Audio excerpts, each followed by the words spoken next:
God bless you. On this morning, for this particular morning meditation, I was just thinking about a song by the Cosmopolitan Mass Choir. They penned a song called Jesus Will Work It Out If You Let Him. And child of God, I submit to you, in this age of self, in this age where selfies are the rage, in this age of self-fulfillment, self-discovery, and self-enhancement, and bloated self-esteem, that there literally are some situations that God wants to work it out in your life. But God chooses to move in his way. He may not do it like you want him. He may not come when you want him, but he'll show up right on time. And there are literally some things that we need to let God be God. You commit your works unto the Lord. You trust God to establish them. You know, it's God who will order our steps, not the steps that we want to walk in all the time. Jesus will work it out, but you got to let him.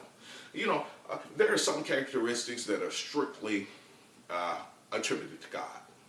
One is omnipotence, that God has all power. One is omniscience, that God knows all. That one is omnipresence, that God's everywhere. One is he's ubiquitous, that he's not only everywhere, he's everywhere at the very same time. And one that is immutable, that God's not subject to change. Matthew Henry, a great Bible scholar, once said that immutability is only a characteristic of the throne room. So in God's sovereignty, in God's rule, in God's dominion, we need to sometimes allow God to be God. We're not vice gods. We're not the first assistant vice God. There are literally some things that we got to allow God to do. Jesus will work it out, much like that song says. The question of the hour is, will you let him? You know, when the scriptures declare that we walk by faith and not by sight, that means that we're going to walk by God's word. And we're trusting God to work things out. We're trusting God to clear the path. We're trusting God to move hindrances in our way, and not to do so many things in our own flesh. You know, it's amazing that so much we want to do in the things of God that it comes from our flesh instead of the breath of God. Look, folks, Jesus will still work it out. The question of the hour is, will you let him?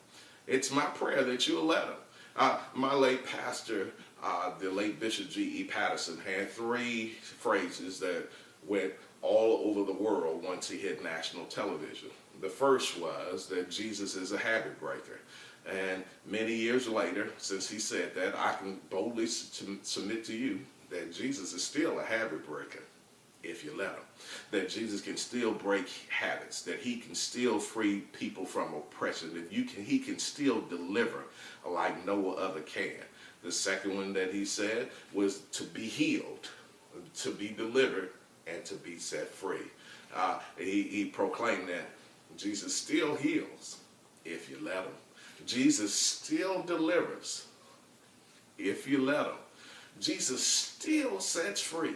That Jesus still liberates. He still frees from addiction. He still frees from oppression. He still frees from every malady that may beset someone. Jesus is still in the healing business. He's still in the delivering business. He's still in the setting free business. The last one that he said, you know, because of the rise of HIV at that time, and HIV diagnosis of being HIV in that particular day was tantamount to pronouncing the death sentence over someone's life.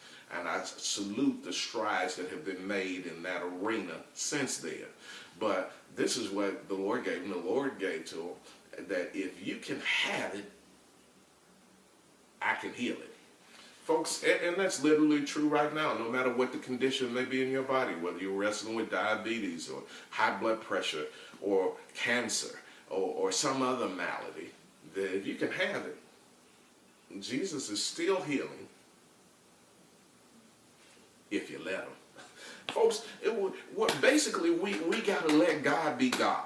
There are some things that are past our might. There are some things past our finite comprehension. There are some things past our abilities, our acumen, our connections, our wherewithal. We got to literally allow God to be God. We got to allow God to be sovereign. There's not been the first banana peel before the throne that God can slip up on. God is still God. He's still sovereign. He's still all-powerful. He's still all-knowing.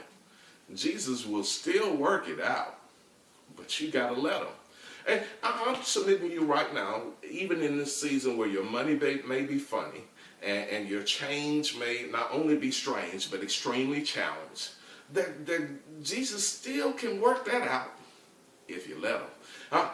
The problems in your relationship, how they're having meetings on you and they're shooting for your job, and your family has so much friction at this particular season. I boldly submit to you that Jesus can work it out. But the question is, will you let him? Will you let God be God? Will you let God be your leader? Will you allow God to be your teacher? Will you allow God to be your guide? Because it's only in God that we're called to. It's in him that we live and move and have our being, and not of ourselves, not of this flesh, not of this intelligentsia. The question of the hour is, and I want to turn that question into definitive, is Jesus will work it out. But the question is, will you let him? It's my prayer, child of God, from today on, that you'll pull yourself out of the catbird seat, that you'll pull yourself off of sovereignty, posing as a bad clone, as a bad double for God himself, and step back and let God be God. And I submit to you boldly and proclaim with all the boldness in the world that Jesus will work it out if you just let him. Our God still heals. He still delivers. He still sets free. He still breaks up. He still can break up all the hindrances in your way. He still can be a refuge and a very present help for you in your time of trouble. Jesus will work it out. It's my prayer from today on that you'll have the boldness and the wisdom to let him. Jesus will work it out. You just let him. God bless you. My morning meditation.